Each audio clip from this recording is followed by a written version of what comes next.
Hi, my name is Sarah and welcome back to my channel. Today I'm going to show you how I make some easy half square triangles, 8 at a time using 10-inch squares.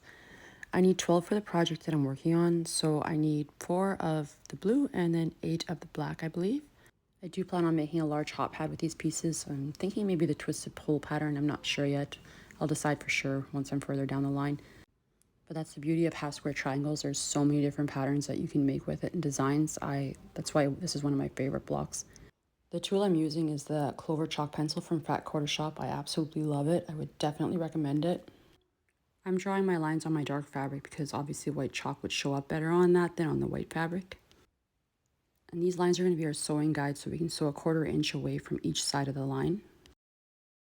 And then just repeat the process on however many pieces you plan on doing. I am going to be doing on 2 squares because I believe I need 12 half square triangles for the project that I'm planning on doing.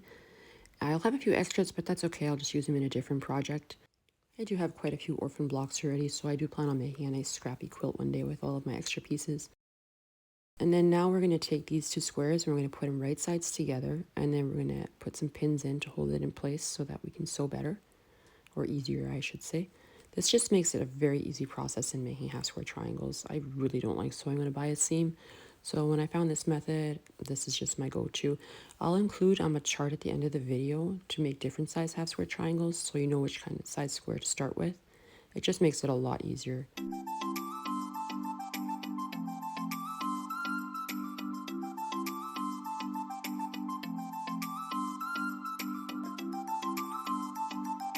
Now we're going to go over to the sewing machine and we're going to sew a 1/4 inch away on both sides of the line, making sure that we do an accurate 1/4 inch seam. It just makes the squaring up process a lot easier. I won't lie, my sewing isn't the best yet, so sometimes it's not perfect, but just do the best you can and try to get a nice accurate 1/4 inch seam.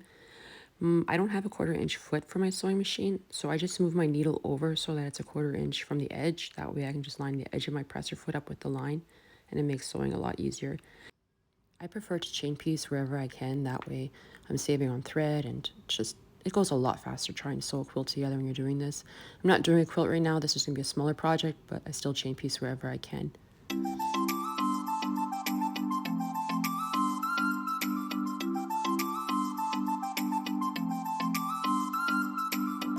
Now to cut it so that we can get our 8 half square triangles out of this, we need to put the ruler vertically and cut down the center. Make sure you're down the middle.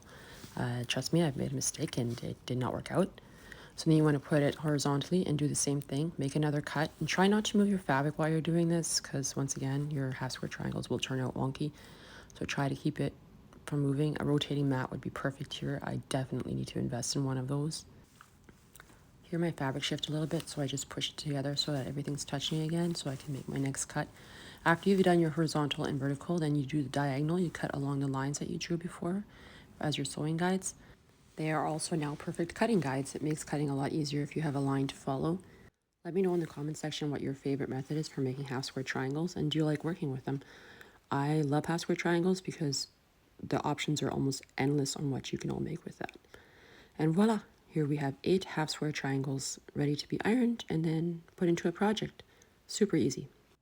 Now it's time to iron them. I always set my seam first and then I flip open like this so that you can get the seam to go to the dark side, because I do press to the side. Sometimes I press open, but that's usually only on smaller units and much smaller projects. If it's this size, then I don't mind pressing to the side. And then I'm just making sure that I nest my seams when I sew the blocks together. Everyone has their own preferences, whether they like to press open or to the side. It's to each their own. Now we're all ready to square them up. So I got my ruler here. This is a 6.5 inch. You're going to find the diagonal line on your ruler and you're going to line it up with that middle seam that we made there. And then just make sure that you are leaving enough to trim to a 4.5 inch square. Because yes, I've made that mistake and not paid attention to all my measurements, and then I squared up wrong and my project did not work out. So just make sure that you're measuring twice and cutting once. It can get very depressing when you're this far into your project and then you realize that you cut wrong and then you got to start all over. I won't lie, squaring up is probably my least favorite part about quilting or sewing anything. I just like to get my projects done as fast as possible, so this seems like a meh step, and I won't lie, when I first started I did not square up all the time, and trust me, those projects, it shows. Squaring up is important, so I do take the time to do it now with every single piece and after every step, because it is worth it in the end. You get a much nicer, cleaner looking project or quilt or whatever you're making. And when you're spending this much time and money in something, you want to make sure it looks good. And here's just a couple of examples of what you can do with half square triangles. So you can make yourself a nice little pinwheel block. I think this is one of the most popular ones. And I have this design that I kind of figured out too. It's just the diagonal stripes. I'm not sure what I'm going to go with yet with my large hot pad that I plan on making with this. But I think this looks kind of neat. I was just thinking this would look really good with red and green for Christmas. Oops, that one is the wrong way. Well, thank you so much for watching.